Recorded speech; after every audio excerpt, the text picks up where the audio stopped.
of Deepak sir. Let me start the 12th class topic. The topic name is what? The topic name is charging by induction. अच्छा, बात ये आती है कि sir induction हमने friction पढ़ा है, कंडक्शन पढ़ा है, सर इंडक्शन क्या है? तो बिल्कुल हम इस टॉपिक को अब समझने वाले हैं। सबसे पहले हम बात कर लेते हैं कि चार्ज करना है बॉडी को। अच्छा, चार्ज बॉडी को हमें करना है किस बॉडी को? न्यूट्रल बॉडी को। मतलब जिसके पास जितना पॉजिटिव है उतना अगर नेगेटिव है तो वो न्यूट्रल बॉडी होती है ना। बिल्कुल सही जवाब। इसी तरह से किसी भी न्यूट्रल बॉडी को चार्ज करने के कितने प्रोसेस होते हैं? 3। कौन कौन से? एक होता है charging by friction, second charging by conduction और third one is charging by induction. बात आप समझ गए। करना क्या है? तो हमें किसी भी न्यूट्रल बॉडी को चार्ज करना है। Okay dear, and this is very very important process. ठीक, चलिए तो बात कर लेते हैं। अच्छा, एक बात और, चार्जिंग बाय फ्रिक्शन में क्या था? रगड़ कर चार्ज किया था, दो बॉडी को रब किया था, बॉडी चार्ज हो गई। कंडक्शन में क्या किया था कि हमारे पास एक अनचार्ज बॉडी है, एक चार्ज बॉडी है, हम लेके आए चार्ज बॉडी को, हमने अनचार्ज से टच कर दिया, ये भी क्या हो गई? चार्ज हो गई। तीसरा प्रोसेस जो हम डील कर रहे हैं इसमें पता है क्या होने वाला है? इसमें ये होने वाला है कि अगर हमारे पास ये अनचार्ज बॉडी है और ये एक चार्ज बॉडी है, तो जैसे ही हम किसी चार्ज बॉडी को अनचार्ज के पास लेके आ रहे हैं, एट अ डिस्टेंस पर ही अनचार्ज बॉडी क्या हो जाएगी? चार्ज हो जाएगी। देखिए कितना इंपॉर्टेंट है। फर्स्ट फ्रिक्शन में क्या हुआ था? रगड़ कर, ठीक है, समझ में आया। दूसरा क्या किया? टच करके, ये भी समझ में आया। तीसरा मतलब ये बिल्कुल वही बात हो गई कि अगर मुझे किसी को थप्पड़ मारना है तो मैंने क्या करना पड़ेगा? टच करना पड़ेगा ना हाथ को गाल से, तो दैट इज कंडक्शन। अगर मैंने हाथ से बिना टच किए अगर चांटा पड़ा, that means is what? That means the charging by induction. ऐसा कैसे होता है डियर? इसको हम अब समझने वाले हैं। ठीक है, चलिए तो सबसे पहले डेफिनेशन की बात आती है। मैंने आपको बोला है प्रॉपर तरीके से आपको नोट्स बनाने हैं, तो नोट्स बनाने हैं तो डेफिनेशंस भी आपके पास होनी चाहिए। तो चार्जिंग बाय इंडक्शन में क्या करना है हमें? तो charging by induction is what? If the uncharged body is charge at a distance of the charge body, not actual contact, not transferring of electrons, so this process is called the charging by induction. Okay, तो definition में आपको क्या लिखना है? The process of charging the uncharged object by bringing another charged object near to it, comma, but not actual touching. बेटा this is very very important. क्या है important word? क्या है? Not actual touching. ठीक है, टच नहीं करना है, कॉन्टेक्ट में नहीं लाना है, is called the charging by induction. Definition clear? बिना टच की बॉडी को चार्ज करना है, ठीक है, that is called charging by induction. अब बात आती है कि सर ऐसा कैसे होता है? सर हमें आप एग्जांपल से बताइए। बिल्कुल, हमारे पास एनसीईआरटी में या फिर कहीं पर भी आपको दो तरीके के एग्जांपल्स मिलेंगे और दोनों तरह के एग्जांपल्स मैं यहां पर ले रहा हूं। ठीक है, कौन कौन से दो एग्जांपल्स है? देखिए, एक हमारे पास है किसी भी मेटेलिक बॉडी को, मेटेलिक स्फीयर को हमें चार्ज करना है बिना टच किए, बिना चार्ज बॉडी को उससे टच किए। ठीक है, दूसरा हमारे पास दो मेटल स्फीयर हैं, दोनों मेटल स्फीयर पहले कैसे? अनचार्ज है और फिर उनको क्या करना है? हमें चार्ज करना है। तो सीक्वेंस से चलेंगे। पहले हम कौन सा ले रहे हैं? एक सिंगल मेटल स्फीयर हमारे पास है जो कि अनचार्ज है। कैसा है? अनचार्ज। तो यहां पर हमारे पास कैसा है? अनचार्ज, अनचार्ज मेटल स्फीयर। ओके, ठीक है। अच्छा, अनचार्ज मेटल स्फीयर है हमारे पास और ये हमारे पास है इंसुलेटेड स्टैंड।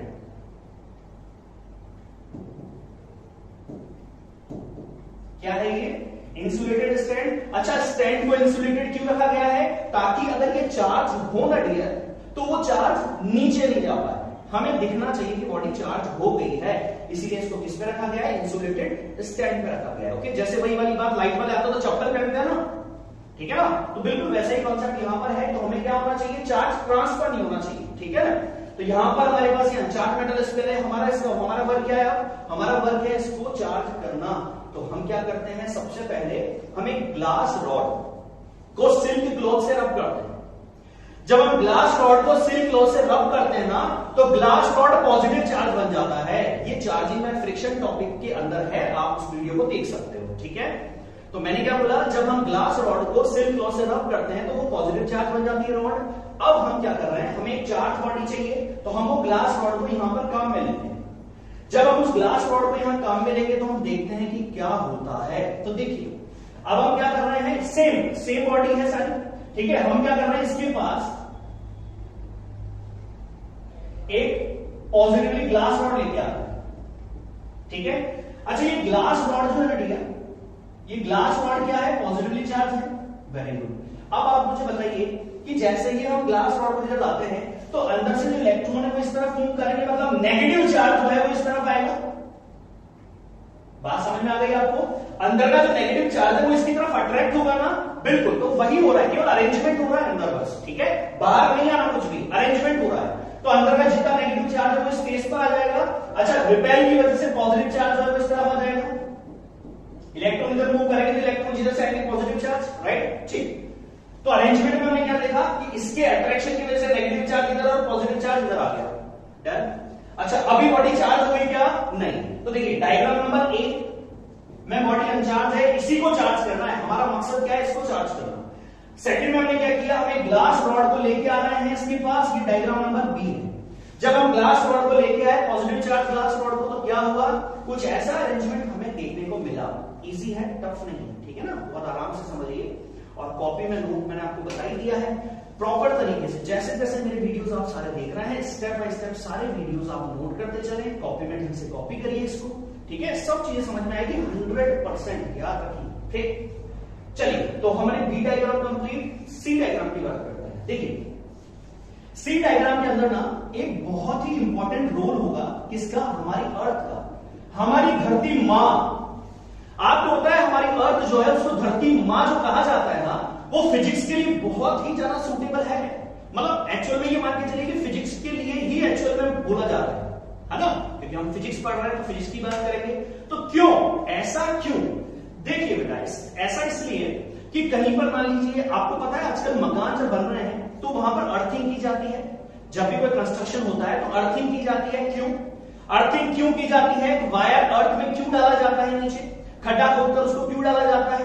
क्योंकि ताकि घर में अगर कहीं पर शॉर्ट सर्किट हो जाए, एक्स्ट्रा चार्जेस निकल जाए, तो वो कहां चले जाए, अर्थ के अंदर। मेरी बात आपको समझ में आई?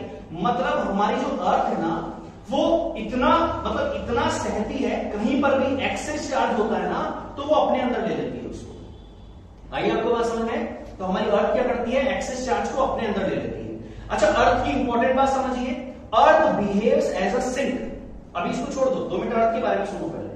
अर्थ बिहेव्स एज अ सिंक, मतलब अर्थ कभी भरती नहीं है।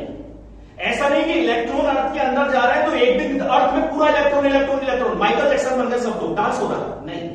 क्या होता है बेसिकली, अर्थ सिंक है, आप उसको कितना भी चार्ज दे दो, कितने भी इलेक्ट्रॉन दे दो, फुल नहीं होगा वो, ठीक है, बहुत बड़ा सिंक है। समझ गए आप? चलिए ये बात क्लियर, अर्थ की बात क्लियर। अच्छा एक चीज और बताता हूं आपको, बेटा आपने देखा है बिजली गिरना, लाइटिंग जो होती है, जब बिजली गिरती है तो कहां जाती है, क्या होता है बेसिकली, जो क्लाउड्स होते हैं वहां एक्सेस चार्ज, जब क्लाउड्स एक दूसरे से रब होते हैं ना तो वहां एक्सेस चार्ज डेवलप हो जाता है। एक्सेस चार्ज डेवलप होने से वो डिस्चार्ज होना चाहता है, वो निकलना चाहता है। अगर पॉजिटिव चार्ज होता है तो निकलना चाहता है, तो क्या होता है बेसिकली, तो ट्रांसफॉर्मेशन होता है, इलेक्ट्रॉन्स का ट्रांसफॉर्मेशन होता है, और वो कहां किसके साथ होता है, अर्थ के साथ। समझ गया?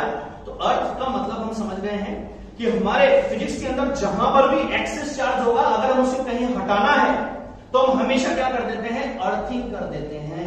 समझ गए आप? अर्थिंग का कॉन्सेप्ट क्लियर है? शाबाश। तो यहां हम वही करने वाले हैं, मैंने अभी आपको बोला है धरती हमारी मां है। ओके सो यहां कैसे हम यूज में ले रहे हैं उसको, चलिए देखिए, ये हमारे पास नेगेटिव चार्ज, राइट। अच्छा हमें क्या करना है कि इस बॉडी से किसको हटाना आसान है, इस स्फीयर से किसको हटाना आसान है, इसको या इसको? देखिए ये जो है ये अट्रैक्टेड है इससे, और ये जो है वो रिपेल कर रहा है इसको, तो रिपेल वाले को हटाना ज्यादा आसान है ना। अरे इससे तो मोहब्बत है और इससे नफरत है, तो नफरत वाला जल्दी जाएगा। तो बेसिकली हम क्या कर रहे हैं कि हमने इस पार्ट से अर्थिंग कर दी है, या तो अर्थिंग कर दो या इसको टच कर दो, पार्ट को टच करोगे तो भी सेम चीज होने वाली है, ठीक है। अब यहां पर क्या हो रहा है, जैसे ही आपने इसको अर्थिंग की, क्या हो जाएगा, यहां से जो इलेक्ट्रॉन्स है अर्थ से वो जाकर इस वाले पार्ट को क्या कर देंगे, न्यूट्रलाइज कर देंगे। मतलब बेसिकली ये वाला चार्ज किससे न्यूट्रलाइज हो गया, अर्थ के इलेक्ट्रॉन से। समझे आप बात? किया क्या हमने, सबसे पहले हमारे पास दोनों चार्जेस थे यहां पर, नेगेटिव और पॉजिटिव। हमने क्या किया, हमें एक तरफ को हटाना है। किसको हटाना आसान है, किसको हटाना आसान है, इस वाले को, क्योंकि ये इसको रिपेल कर रहा है। तो रिपेल कर रहा है तो हमने इसकी अर्थिंग कर दी, अर्थिंग करने से फिर इसको टच कर दिया, टच करने से क्या हो गया, ये वाला चार्ज जो है न्यूट्रलाइज हो गया। अब जब ये न्यूट्रलाइज हो गया तो अगला डायग्राम कैसा बनने वाला है सर, तो अगले डायग्राम में हम वापस से अर्थिंग हटा देते हैं। जैसे ही हम अर्थिंग को हटाते हैं क्या मिलेगा, चलिए देख लेते हैं। तो जैसे हमने अर्थिंग को हटाया डायग्राम कुछ ऐसा है, राइट। अच्छा अभी जब तक याद रखिए, जब तक चार्ज जो है वो यूनिफॉर्मली डिस्ट्रीब्यूटेड नहीं है हम उसको चार्ज नहीं बोल रहे हैं, चार्ज बॉडी नहीं बोल रहे हैं। अभी यहां पर चार्ज नेगेटिव चार्ज है, राइट, और पॉजिटिव चार्ज से अट्रैक्टेड है। अब लास्ट डायग्राम जो हमारा है उसमें हम क्या कर रहे हैं, इस ग्लास रॉड को रिमूव कर रहे हैं, और जैसे ही ग्लास रॉड को रिमूव करेंगे बताइए नेगेटिव चार्ज क्या हो जाएगा, यहां पर यूनिफॉर्मली डिस्ट्रीब्यूटेड हो जाएगा। तो जो बॉडी पहले ऐसी थी वो अब ऐसी हो गई। ऐड आता है ना, पहले ये ऐसा था और अब ये ऐसा हो गया, समझ में आई बात। तो बिल्कुल कॉन्सेप्ट यहां पर भी वैसा ही होता है, जो पहले अनचार्ज था वो अब चार्ज बन चुका है। बात आपके समझ में आई।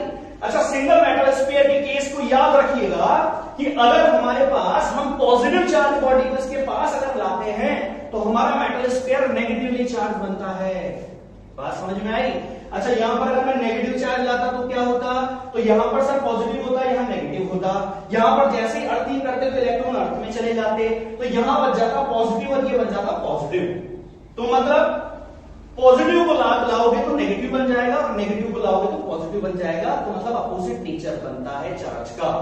समझ में आई आपको बात। अच्छा अभी लास्ट में मैं आपको एक बहुत इंपॉर्टेंट बात बताने वाला हूं इंडक्शन से रिलेटेड। वो क्या है, पहले हमने ये तो सीख लिया कि इंडक्शन से जो चार्ज आ रहा है सिंगल मेटल स्फीयर पर वो अपोजिट नेचर का आ रहा है, अगर आप पॉजिटिव लागे तो नेगेटिव बनेगा। डन। अच्छा बात आती है कि सर कितना, सर वैल्यू बताइए। तो वैल्यू बताने का जो कॉन्सेप्ट है ना बेटा, वो मैं आपको अभी लास्ट में सिखाने वाला हूं, ठीक है। बने रहिए वीडियो में, पूरा वीडियो ध्यान से देखते रहिए, ठीक है। तो मैंने आपको क्या बताया था, एग्जांपल में हम दो तरह की बातें करने वाले हैं। एक तो सिंगल मेटल स्फीयर को चार्ज करना है, सिंगल मेटल स्फीयर को चार्ज करना है, ये कर लिया। पहले अनचार्ज था, ये चार्ज बन गया। सेकंड क्या करना है, दो मेटल स्फीयर को चार्ज करना है। दो मेटल स्फीयर को चार्ज करना है, कैसे करेंगे देख लेते हैं, ठीक है। अच्छा अभी हमने ये तो सीख लिया कि चार्ज अपोजिट नेचर का आएगा कितना, अगर ये +4 कूलम है तो ये कितना होगा।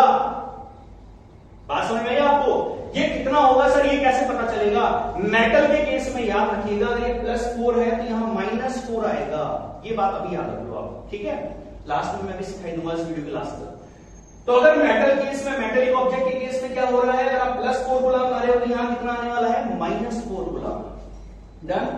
अब सेकंड एग्जांपल हम देख लेते हैं। सेकंड एग्जांपल में हम क्या बात कर रहे हैं, चार्जिंग 2 मेटल स्फीयर्स। हमारे पास 2 मेटेलिक स्फीयर्स हैं, हम उनको चार्ज करने वाले हैं। ध्यान से देखिए। तो सबसे पहला ए डायग्राम के अंदर दोनों कैसे हैं, अनचार्ज।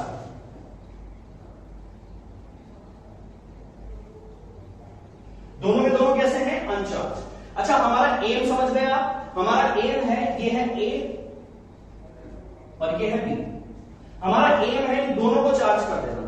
अब देखते हैं कि सर ऐसा कैसे हो रहा है। चलिए तो सबसे पहले हमें क्या करना है, हमें एक चार्ज बॉडी को लेके आना है। चार्ज बॉडी हम कौन सी लेके आ रहे हैं, जनरली ग्लास रॉड। ओके, कैसे वो चार्ज कैसे बनी, सिल्क से हमने क्या कर दिया, क्लोथ से उसको रब कर दिया। रब करने पर क्या हुआ, वो चार्ज हो गई। तो बेसिकली अब हम क्या ला रहे हैं, यहां पर एक ग्लास रॉड ये लेके आ रहे हैं, ये लीजिए।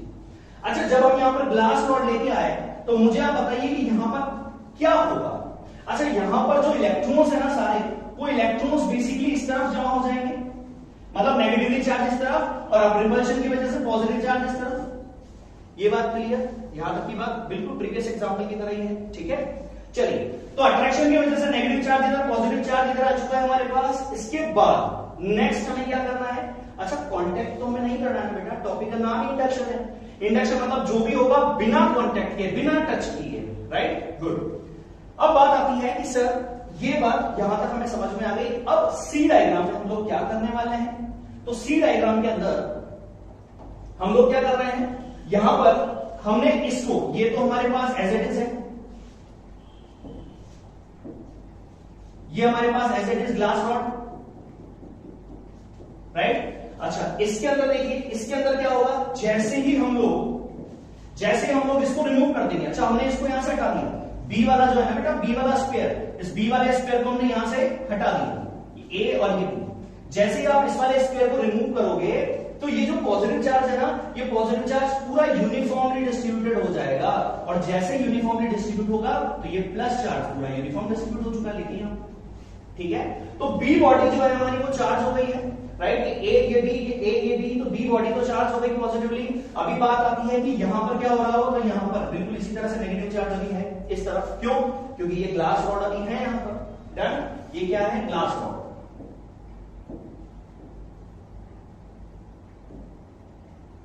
Right. Diagram number B.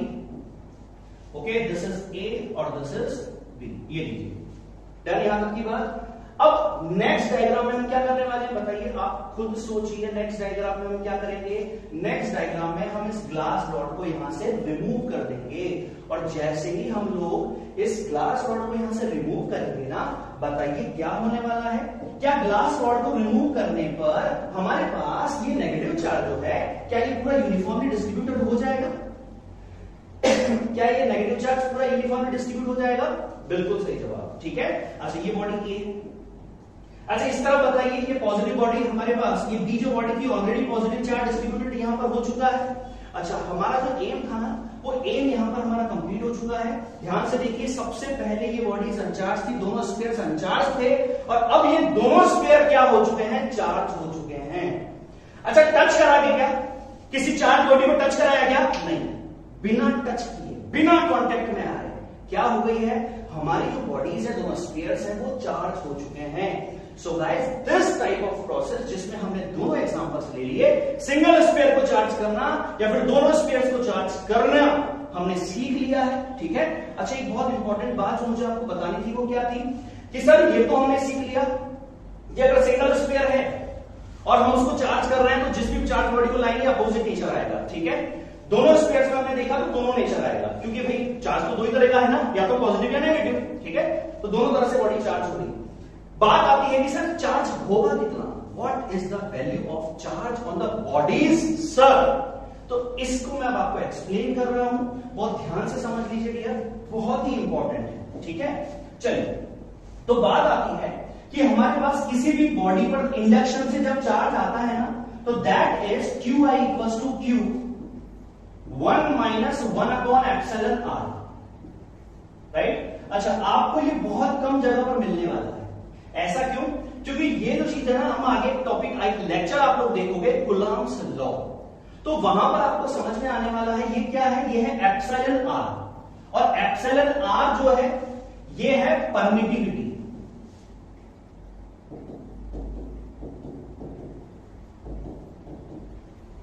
Right. और कौन सी परमिटिविटी? रिलेटिव। अभी आपको इस पर दिमाग नहीं लगाना है कि सर ये आपने क्या लिख दिया है।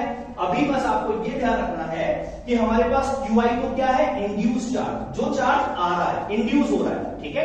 एक्चुअल कॉन्टेक्ट से नहीं है, इंड्यूस से, तो दैट इज इंडक्शन प्रोसेस है, तो दिस इज इंड्यूस चार्ज।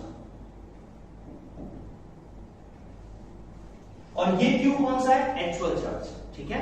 अच्छा, मैं आपको बता देता हूं यहां पर Q और QI और ये क्या है। तो देखिए, इस डायग्राम को ध्यान से देखिए, यहां पर Q जो है ना, वो है एक्चुअल वाला चार्ज जो ये ग्लास रॉड पे। मान लीजिए ये है +4 कूलम। ठीक है। कितना है? +4 कूलम। तो ये 4 जो है ना, ये क्या है? ये हमारे पास क्या है? एक्चुअल चार्ज Q है। हमें QI निकालना है। QI मतलब क्या? QI मतलब इंड्यूस चार्ज। आई मतलब आप समझ गए, इंड्यूस चार्ज। इंड्यूस चार्ज मतलब ऐसा चार्ज जो इंडक्शन प्रोसेस से आता है, बिना टच किया आता है, उस चार्ज को हम क्या बोल रहे हैं? Induce charge. चलिए, तो हमारे पास यहां पर जो फॉर्मूला हमारे पास है QI equal to Q 1 minus 1 upon epsilon R. इसमें एप्सिलॉन आर क्या है? रिलेटिव परमिटिविटी, जो आपको कूलम्ब्स लॉ टॉपिक में डिटेल में हम लोग समझेंगे जिसको। अभी बस आपको ये ध्यान रखना है कि फॉर मेटल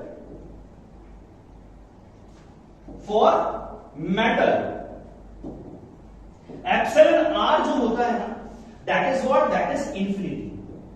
फॉर मेटल्स के लिए एप्सिलॉन आर कितना होता है? इंफिनिटी। तो यहां पर जैसे ही हम रखेंगे QI equal to Q 1 minus 1 upon infinity, तो 1 अपॉन इंफिनिटी कितना होता है? 0। तो यहां पर हमारे पास QI इक्वल टू कितना मिला? ये 0 हो गया, तो QI इक्वल टू आया Q। इसका मतलब समझे आप? इसका मतलब ये निकला कि अगर आप किसी मेटेलिक बॉडी के साथ अगर इंडक्शन प्रोसेस से आप चार्ज कर रहे हो ना बॉडी को, किसी कंडक्टर को, तो वहां पर क्या होगा, वहां पर इंड्यूस चार्ज की जो वैल्यू होगी वो उतनी ही होगी जितनी की आप ला रहे हो।